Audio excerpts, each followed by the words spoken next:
Welcome to the fight game. I got the money, y'all. I got the money. The little man won again. Just like I said last week, ass kicking part 2. We're going to talk about that fight because Ice is, a little bit disturbed about that. And then we're going to go to a segment we used to do on our old podcast called Why You Mad, Son? And so Ice is going to spot off what he's mad about. But I saw the fight, Ice. I saw the Usyk Fury fight. It wasn't really an exciting fight.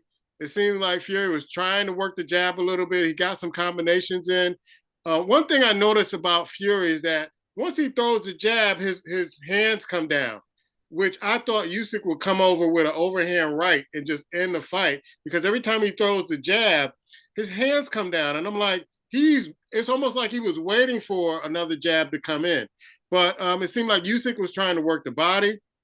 It did kind of, serve him well.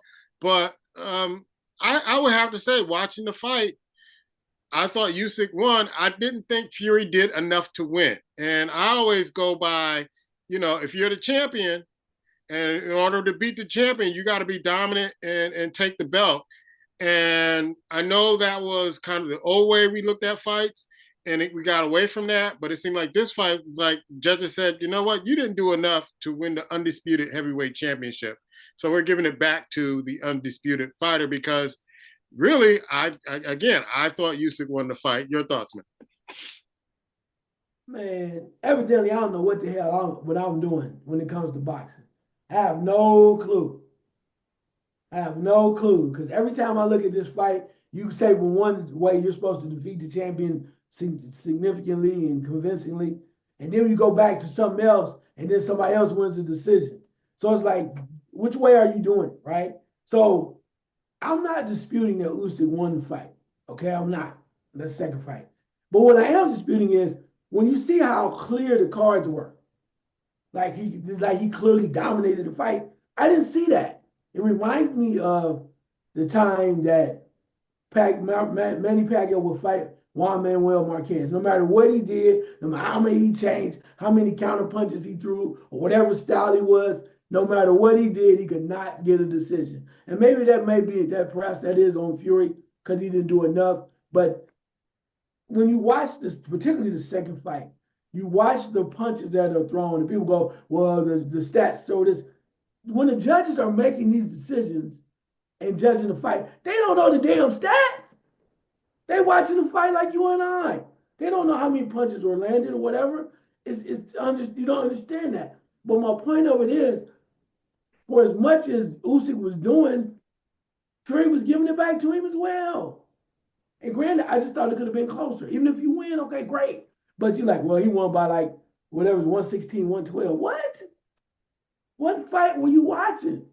See, I think the thing for me is it's okay to win close rounds and stuff like that too. But when you say, when you have stuff, anything from 116, 12 and larger, it's saying that the person that won the fight has significant domination advantage throughout that fight. So basically, they're saying to me, Fury only won 4 of the 12 rounds. And I don't see that.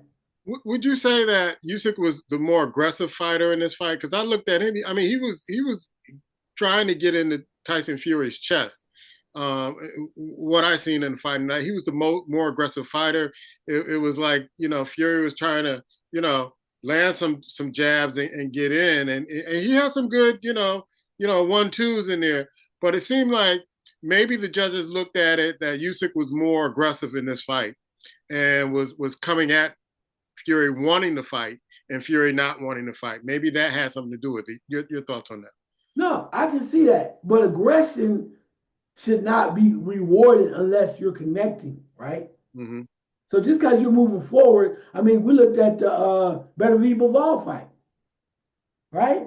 And I hope that Bivol understands differently the second time around. But on this fight, just because you're aggressive and move forward, and you taking shots coming back because he was getting hit, he was taking fire back. And in fact, he go back and whatever, and they was the crowd with sometimes the corner was like, yo, he have an answer. So I don't know. Maybe I don't know what the hell I'm doing. Y'all can watch somebody else because this is man, damn.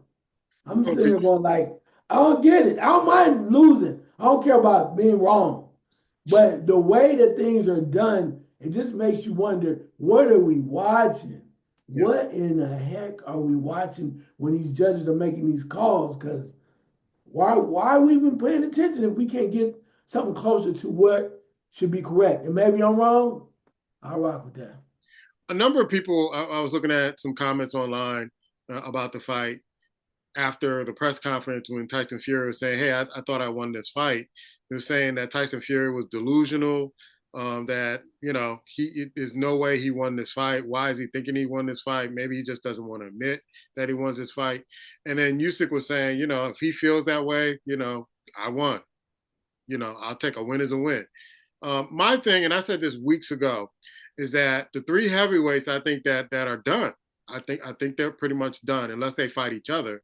Is Tyson Fury, Anthony Joshua, and Deontay Wilder because they have gone through so many wars, especially Wilder and Fury, that it's taken so much out of them. And I kind of compare it to the three fights that Joe Frazier and Muhammad Ali had.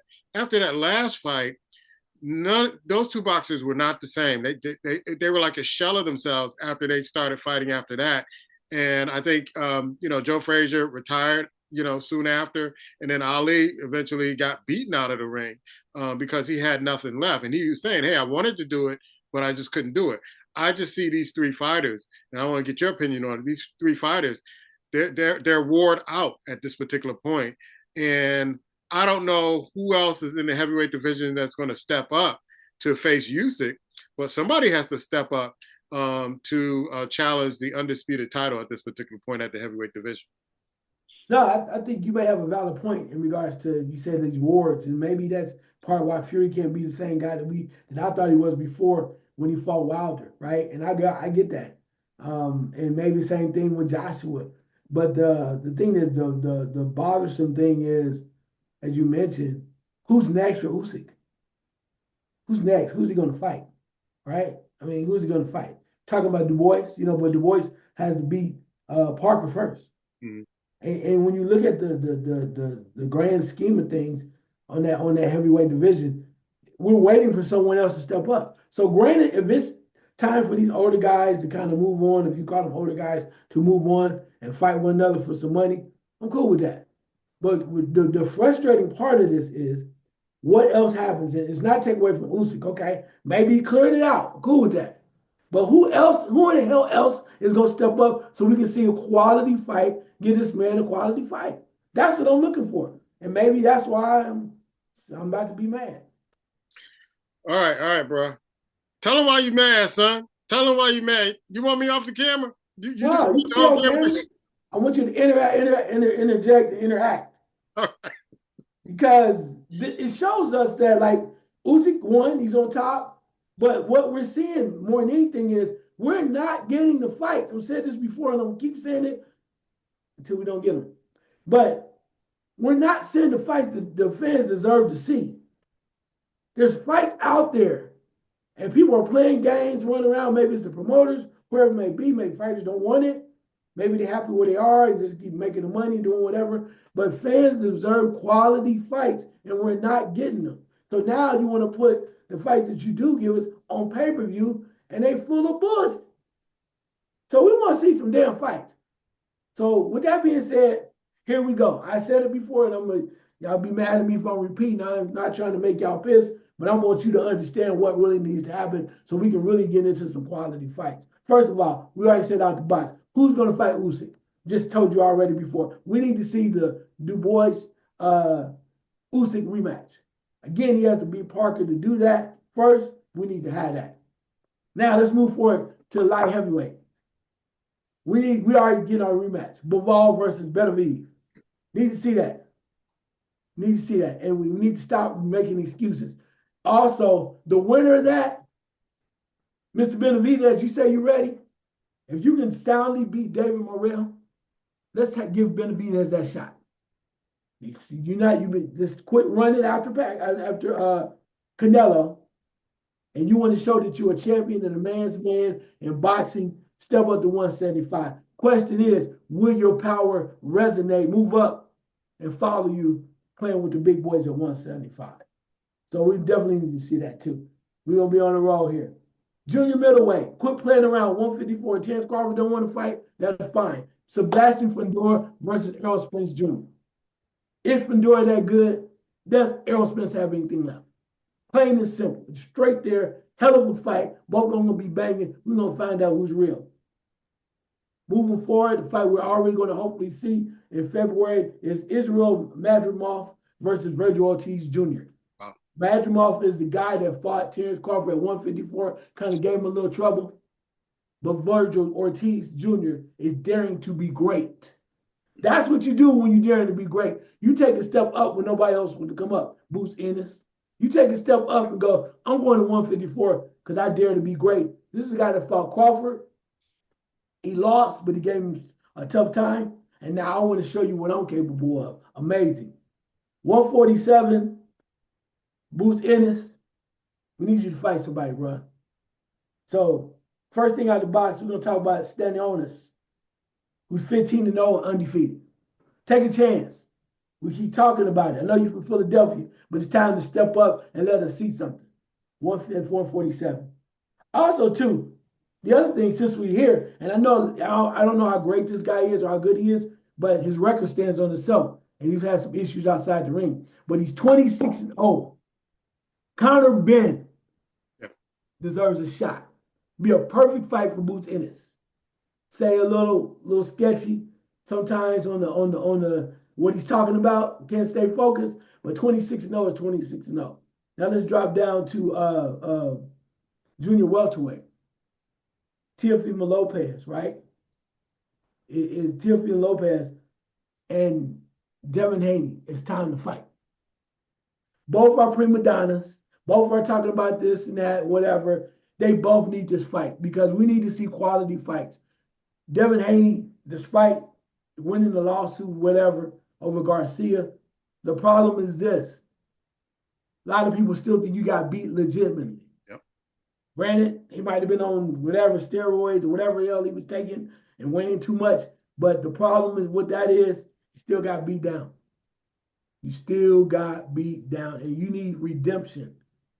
You need redemption. And what better way for two fighters to get into the ring than Teofimo Lopez? Teofimo Lopez versus Devin Haney at 140. They both need to fight. 135, Tank Davis versus the world. He got one. I know we're not. You know you're not going to fight Shakur. That's okay. You don't want that fight. You don't think he's done anything, but it'd be very, very important for him to step up and get at least get challenged before he walks away. He talked about Lomachenko. Question is Lomachenko in or out? We don't know if he's going to retire or not, but I'd like to see Tank Davis fight somebody of significance before he walks away. We know it's not going to be Davis as well, Keyshawn Davis. We know that he's not going to fight him. So other thing too, real quick, and I'm almost done. So 122, actually no, we'll do that even more. They're talking about Tank Davis perhaps could fight the monster, right? Mm-hmm. And I think that's too quick to go up. It's a nice money grab. But for the monster, there's some other things going on that he could fight some other folks.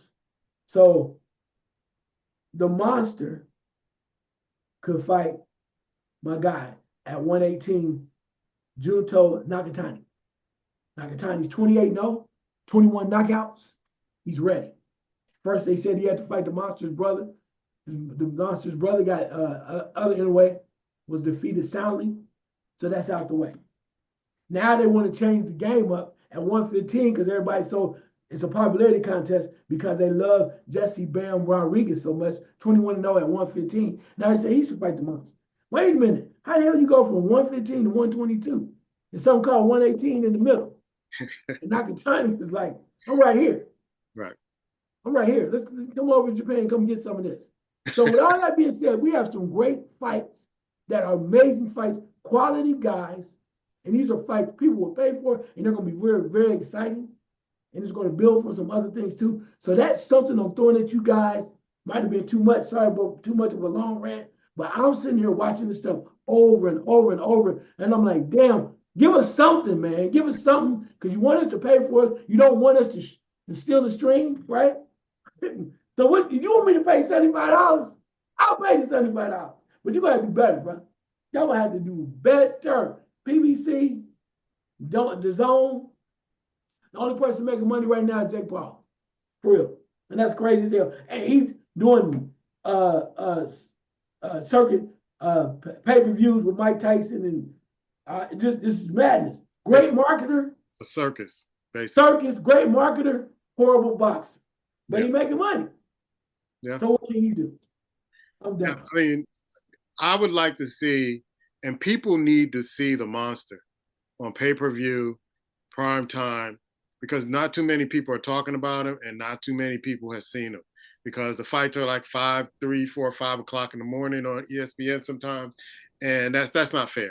He's one of the brightest boxers out there. He's one of the fighters that if people saw him, they would want to see more of him. So I'm, advocating for him because I've seen him. He is a killer in the ring. And so I want to see him, somebody give him some money, pay-per-view somewhere and fight some of these fights. I know it's a lower class and people aren't really, that's not the sexy class, but this is a fighter. This is the fight. I don't care if you weigh 50 pounds. If you fight like him, I want to see it. He's Icewater. I'm Puma, and this is the Fight Game.